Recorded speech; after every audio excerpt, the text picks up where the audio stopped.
Bismillah walhamdulillah wassalatu wassalamu ala rasulillah. Assalamu alaikum wa rahmatullahi wa barakatuh everyone, and welcome back to the ASI weekly Q&A with Shaykh Akram Nadwi on every Thursday at 6 p.m. GMT. Before we begin, we have an exciting announcement to make. On the 5th of March and 12th of March, we will be hosting a new short course titled Tadabbur, In Pursuit of the Qur'an, which will aim to explore the meaning and methodology of contemplating the Qur'an ahead of Ramadan, which is, of course, the month of the Qur'an. This course, inshallah, will be delivered by none other than our esteemed Shaykh Akram Nadwi. Details are on the ASI website, but I'll post a link in the comments for sign up. Sheikh, would you mind giving a quick intro to the course before we begin the Q&A? Okay, Bismillah ar-Rahman ar-Rahim. You know, the book of Allah subhanahu wa ta'ala, the Quran, is the source of the guidance. And it is a really very deep book. It has no limits of the meanings and what is relevant to the guidance. Even if the many prophets and messengers, they spend all their lives to comprehend the Quran, they can't do. Like one of the attributes of Allah subhanahu wa ta'ala. So there is so much depth in the Quran. We need to make more effort to find out more, even actually things which are created by Allah, like a small finger. If all the people get together to know what finger is, they can't know. They only know something about the finger. Quran is not created. Quran is the word of Allah. It's one of the attributes of Allah subhanahu wa ta'ala. So how deep it is. But still we don't make effort to understand it, even simple meaning. But after we understand simple meaning, there are so much depth and things that you stop and look and contemplate. It will make you so happy, and make your iman so strong and faith so strong. It provides you answer to all many questions that people have. But since we don't contemplate, don't do tadabbur, don't think, so very often to us the Quran looks a very simple book. So anyway, inshallah, in this course it will be just a small effort to remind myself and all of you that how we try to do tadabbur in the Quran, go deeply in the Quran, and how to basically look into all the relevant verses to get bigger picture, bigger meaning, inshallah ta'ala. Jazakallahu khairan, Sheikh. And with that, we will begin. So the first question is in two cards. So Fariha says, I'm a housewife. After my kids go to school, I listen to Dars Hadith or Tafsir al-Quran videos or khutbas and lectures whilst doing household chores. Is it okay, or is it okay to listen, or does this act of mine violate the adab of listening to Tafsir al-Quran or Hadith, which is mandatory? No, the best thing, no doubt, actually, is that people spend time to listen, to understand. Not everybody has enough time to do all those things. Anyway, even like say in Arabic language, ma la yudraku kulluhu. If you can't get all of something, at least don't miss part of it. So you need to do housework. You need to do things in the house. So if you delay your listening of the Quranic verses or Quranic classes, maybe never do it. So in that case, if you while doing all the work, you listen some of those things, inshallah, you will get something. Maybe you repeat it again, to maybe you understand more. But make your priority, I'll say that prefer the Quran and Hadith more over speeches and khutbahs, because these two things are source of the guidance. If you miss a khutbah and speeches, I don't think you miss many things. But the Quran and Hadith, they are important. So prefer them over any other Islamic recordings. Jazakallahu khairan, Sheikh. The next question is, my cousin is in a coma. Our elder in the family advised 30 family members to fast for one day and pray for his recovery. Is this permissible, or is this a bid'ah? I think there no need really to do all that. Some people want to do. I don't think it is bid'ah. Bid'ah only becomes bid'ah when people introduce something new in the religion, and then people start following it, and they think it has some reward. So if people think it has a special reward, yeah, then it will be bid'ah. But if it's just somebody said, nobody people don't, some people follow, some people don't follow. It is not so important. But anyway, it is not the way how the Prophet ﷺ has done. The way is, when somebody falls ill, make effort, for the medical treatment, follow the right procedures, in these matters, and also make dua, ask Allah subhanahu wa ta'ala to help you. And for the dua, it is like you can make dua after the prayer or anywhere. People sit and, ask Allah subhanahu wa ta'ala to cure someone and help. So Allah is a listener. You don't need all of these things to do just for the sake of recovery or health of somebody. One sentence can be enough if Allah wants. Once Umar Khattab was giving a speech, and somebody came and says there is so much drought, there's no rain, and people need water desperately, so much drought. So he said, Umar Khattab said, Astaghfirullah, and then he continued. The people say, you don't do anything, just say it. He said, this is a word, it will like bring the rain pouring everywhere. Because the Quran says, if you ask Allah to forgive you, then He will listen to you and bring everything. So people just do istighfar and ask Allah to help. He will help. He listens. It seems that Allah does not listen to the people. So you have to do all these tricks, 30 days fasting and this thing and that thing. Allah listens. When you ask me something, do you fast 30 days? You ask me this question, and I answer you the question. Allah listens to people quicker than my answer. Just I'll tell you. I never ask you, did you fast? Did you give me any gift or hadiyah or fast or something? Did you bring for me something? Or did you make dua for me? I don't ask anything. You just ask me a question, I answered you. Allah is quicker than that, much, much better than that. I can delay. I cannot know right answer. I can become angry and annoyed. But Allah is never like that. I don't understand why people think that to make Allah to listen, you need to do all these tricks. Allah is already listening. His doors are open. Just you need to ask Him. People don't ask Him. So I don't think that and the prophets and messengers, they never made anything like that. Read all the du'as in the Quran. None of them have got all these things. Very simple sentence. Whenever they want to ask, they ask in one or two sentences. That's all. All du'as are like that. Very quickly they ask without making anything else. So that's what we need to do. Just ask Allah. He's there. Jazakallahu khairan, Sheikh. The next question says, Salam, Sheikh. Can you elaborate on al-Zilzal in the Qur'an, whether it refers to our current situations such as earthquakes and other natural disasters, or is it what will happen at the end of the world? The Quran says in Surah Zilzal, إِذَا زُلْزِلَتِ الْأَرْضُ زِلْزَالَهَا. So that is, about the day of, last day, final day, when all the earth will be moving, shaken, and it is something different. There's nothing on that scale ever can happen. The whole earth will be like that. Actually, the whole earth will finish. It will new earth, new sun, new moon. Quran says, the sky and the earth all will be changed, replaced by something else. So people cannot imagine really. This earthquake that happened in our time, it is just a small reminder about the real thing. That people should start, because the people live in peace and they forget Allah subhanahu wa ta'ala and they forget that they are under His kingdom. So sometimes He keeps reminding that don't take things for granted. Like we people live in the West, food is there and everything is there. Still we are not happy. Ask the men, they complain about their wives. Ask the women, they complain about their husbands. Nobody is happy.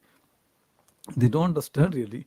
Whatever Allah has given them, people in the world don't have them. And Allah subhanahu wa ta'ala can take these things and things can become worse. It is all gift from Allah subhanahu wa ta'ala. Learn how to thank. So in our time, all the disaster and all this earthquake, whatever happening is just a small reminder. But what is the day of judgment? It is really something unimaginable. It is nobody can actually understand how big it will be. The people's brain will be boiling, in the head, and it really when the mothers will run away from their children and they forget their babies, and at the moment at least there are still people taking care of everybody. In that time nobody will take care of anybody. Everybody will running from other. That nobody can understand. We should ask Allah subhanahu wa ta'ala to protect us and to save us from the hardship of the day of judgment and the hardship of the grave and all those things. Ameen. Jazakallahu khairan, Sheikh. The next question by Fatiha says, Salam, Ya Sheikh. How intense is the relationship between the signs of of Qiyamah with the reality of our forgetfulness, as mentioned in verse 1, Surah Al-Anbiya, especially when Allah highlights the word Hisab? Can good believers be in the category of forgetful people as well? The thing is really, people, all the time, wherever they get a good thing, they forget everything. They become arrogant, they become proud, they are so happy. Like, people get a position, somebody becomes a minister, somebody gets chairman of something, somebody becomes a director. Even some people get small posts. They become so happy, they dance, they celebrate. They forget the reality of this world. And same people, when they get a problem, they lose all the hope. So the way of the believers is, to trust in Allah subhanahu wa ta'ala and to understand every, good is from Him, is His favor. We have to thank Him, and every evil that comes also from Him, to test us, to remind us, to return to Him and ask Him to forgive us. So people always remember Him in good condition and bad conditions. But when people forget, when good conditions come, they become arrogant. When bad conditions come, they lose hope. They don't remember Allah subhanahu wa ta'ala. So certainly, Qiyamah is coming anyway, and Hisab and judgment, day of judgment will come. And with forgetfulness, nobody can get, any success in day of judgment. The Quran says, اقترب للناس حسابهم وهم في غفلة. Meaning it, judgment is coming, day of judgment is coming, and people still are in ghafla. They don't remember. The reason we don't remember is because we don't think. Whatever any condition happen, we take it for granted. We just live in the present. While Allah subhanahu wa ta'ala has made human being for the future. Always don't be satisfied with the present. Always think really what is happening in the future. And far future is more important because that is the real.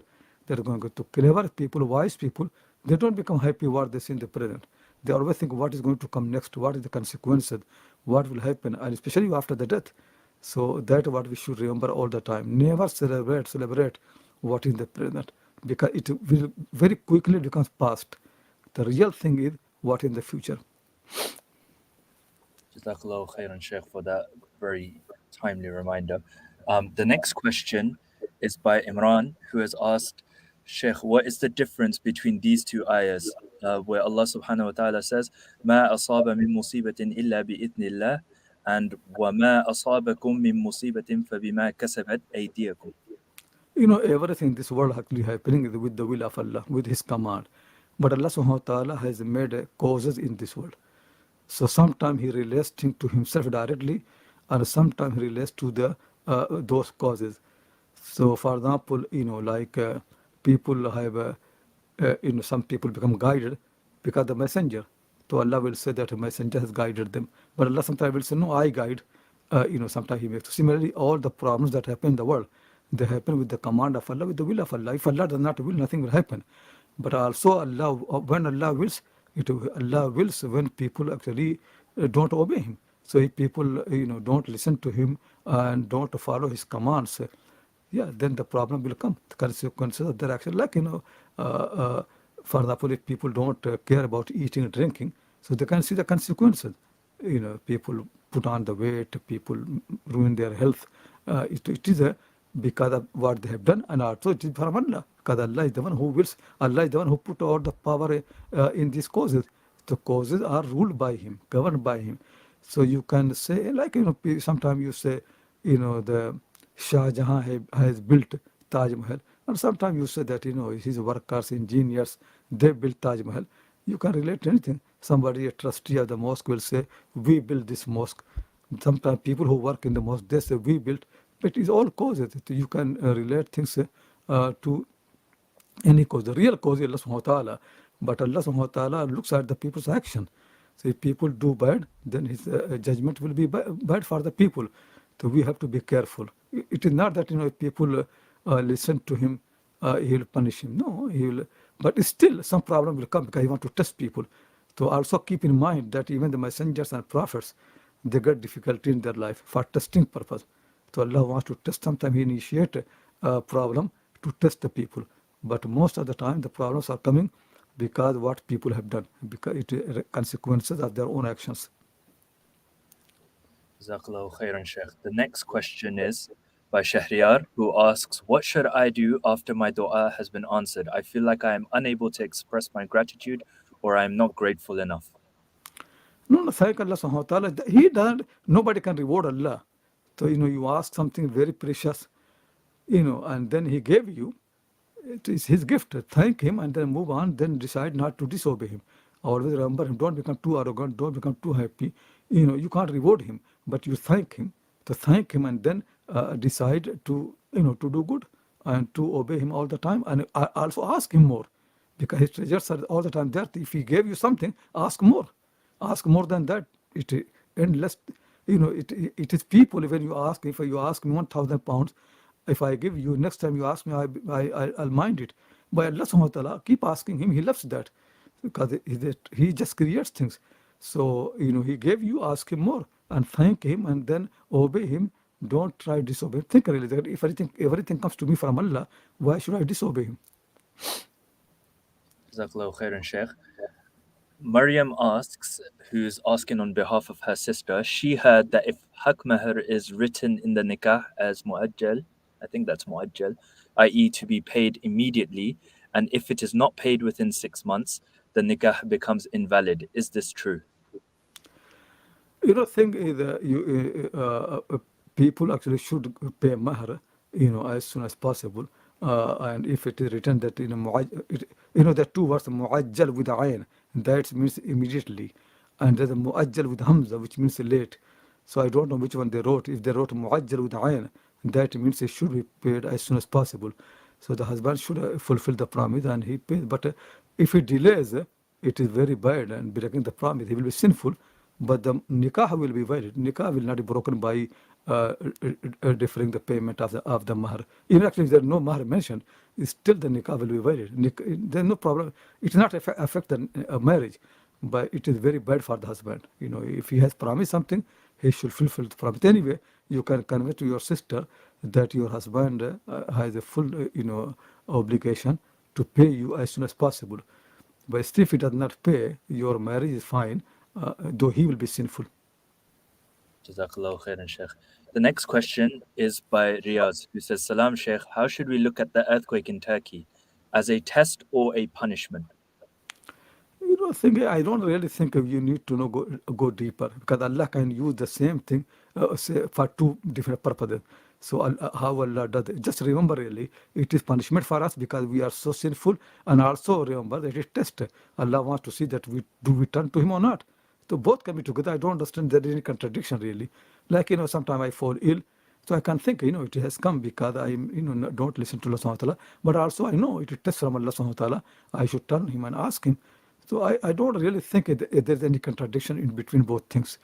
Same thing can be like Allah subhanahu wa ta'ala. Sometimes He brings rain, and the same rain could be good for some people, but could be bad for some people. Could be testing for both of them. From same thing can do so many things. So always turn to Allah subhanahu wa ta'ala, ask Him to forgive you till you pass the test.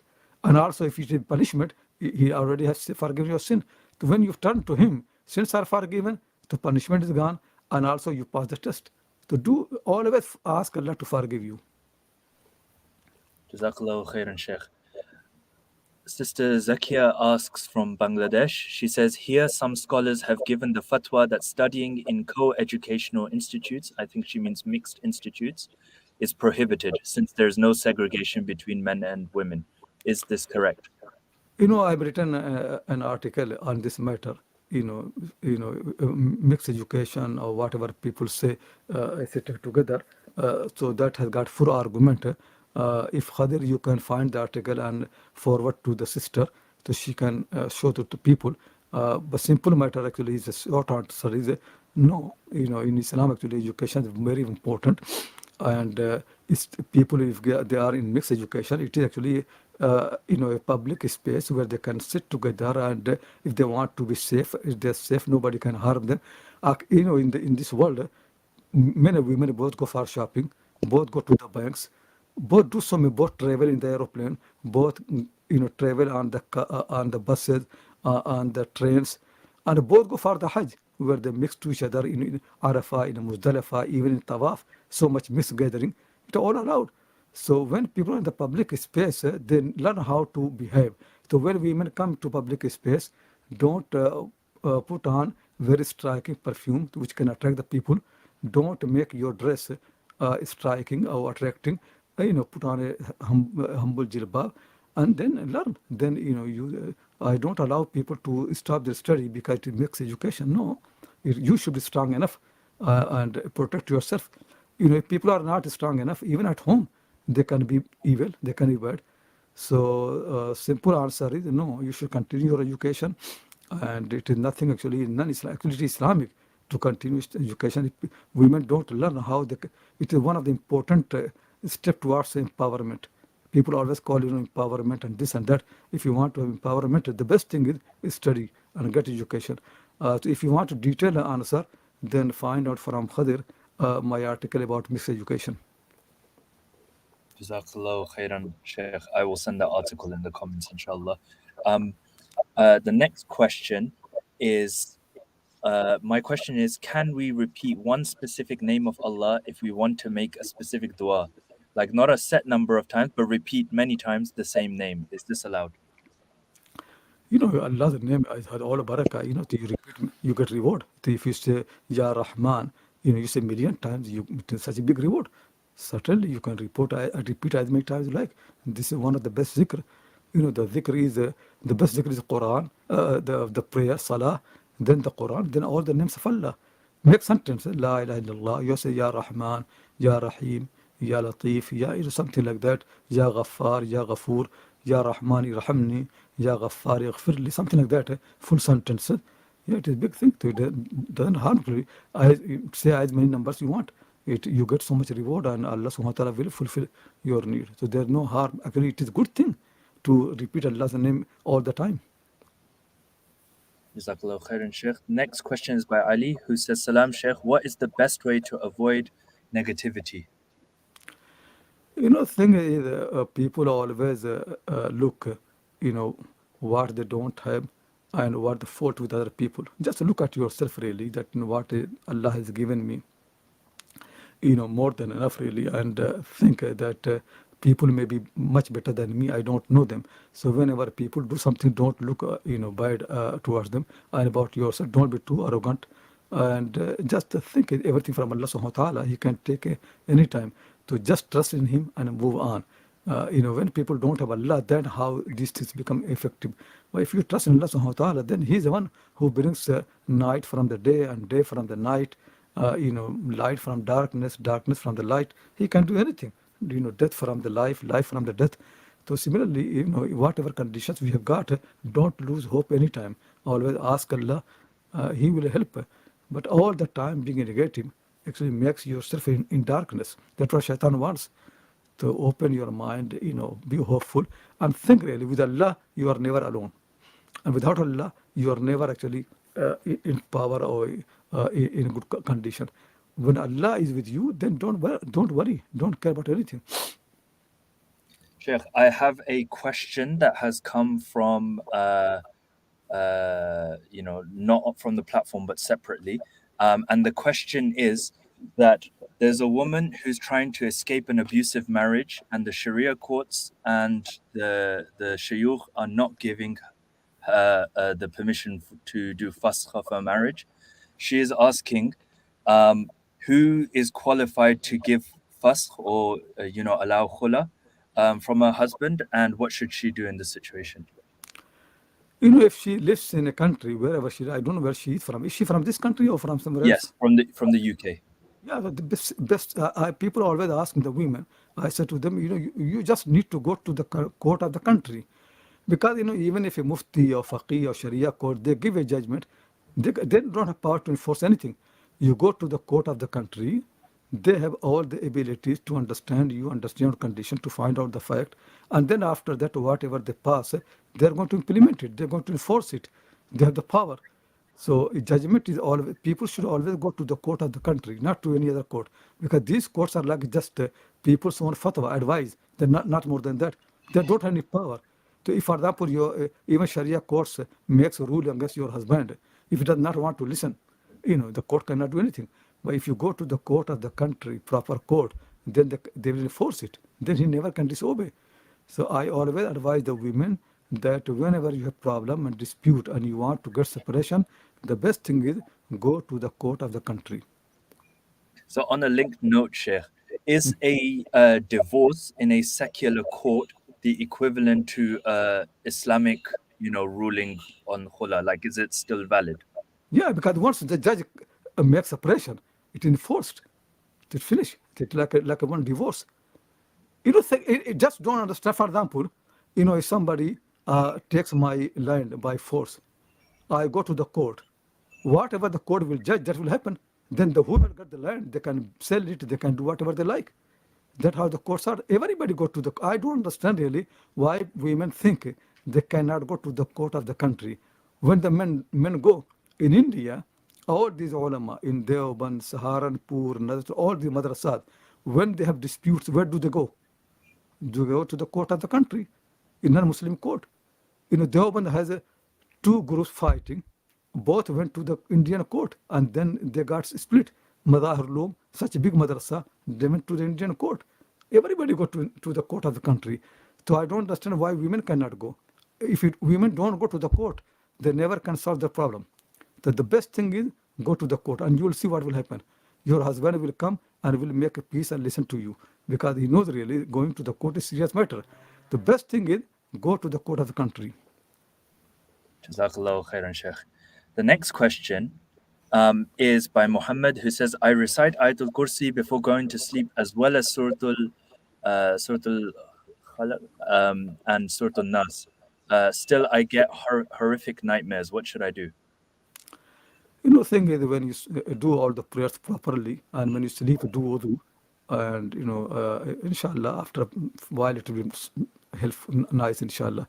You need to change your lifestyle. Maybe, if people see so many movies or so many dramas and all those things and live with the wrong people, sometimes these things can happen. But if you're a pious person, attend the prayers and then do wudu when you go to the prayer and ask Allah to help you. Inshallah, these things will be cured very quickly. It doesn't take much time really. It will be very, very quickly. But yeah, just you need to be very, very pure. Your body should be pure. Your heart, mind should be pure. Inshallah, the result will come. Jazakallahu khairan, Sheikh. The next question is by Farah, who asks, if you don't get up for tahajjud, is that a reflection of Allah's opinion of you? Does He not invite you? No, Allah subhanahu wa ta'ala always want to test people. If it is so simple, then the Prophet sallallahu alaihi wasallam also missed his prayers. Not only him, all his companions with him, they missed Fajr prayer, which actually worse than missing tahajjud, because for the Fajr prayer is fard, but they missed it. So Allah subhanahu wa ta'ala testing many, many ways. The way is that if you do not have fault, and somehow you remain asleep, don't worry, ask Allah to forgive you and do qada. So then next time you'll get up. It will not happen every day. You missing this one night. Don't judge so quickly. It all Allah testing you in different ways. So make effort to wake up. If you don't wake up, they make istighfar, do qada. Next time you'll get up, inshallah. Make your alarm, strong. So ask someone to help you to wake up. This thing happen. But don't think that since just you did not wake up once, Allah is angry with you. It's not like that. Allah wants to test you that what you're going to do. Are you going to leave me or are you going to come back to me? Jazakallahu khairan, Sheikh. And final question for the evening we'll ask. It says, Dr. Assalamu alaikum. This Dr. Shahnaz in India, the ex-Muslim movement is spreading like cancer. So what are the books that will help understand the Qur'an to counter the ex-Muslim movement? Please suggest a few more articles if possible. The thing is, the right or wrong, they always are in conflict. So a Muslim should not just sit, peacefully. There is nothing happening. So people who are misguiding, they are, on working hard. Shaitan is working very hard. So the way is that we should be pious. First thing, our own piety. People should see really that Muslims who are pious, how different they are, how different their life is, and also guiding people through the Quran. Don't make any judgment. Don't say you are kafir or mushrik. Nothing like that. Always be nice to the people, kind to the people. Invite them to your houses, give them food, and be helpful. So inshallah soon they'll look, but never pass judgment that you are kafir. Even somebody leaves Islam, you still say no, don't worry, you are a born Muslim, and maybe you found Islam very difficult. But there are hadith of the Prophet sallallahu alaihi wasallam said, whoever says la ilaha illallah, they will enter to paradise. If you can't pray and fast, at least say la ilaha illallah. Same something, make Islam very simple and very easy and be friendly, but never hate any people, never make any ruling against them. Always be friendly with the people. In your friendship with them, that will make them to come back again, inshallah. Inshallah. Jazakallahu khairan, Sheikh, for your time, and Jazakallahu khairan, everyone, for joining. And we'll be back same time next week, inshallah. Assalamu alaikum wa rahmatullahi wa barakatuh.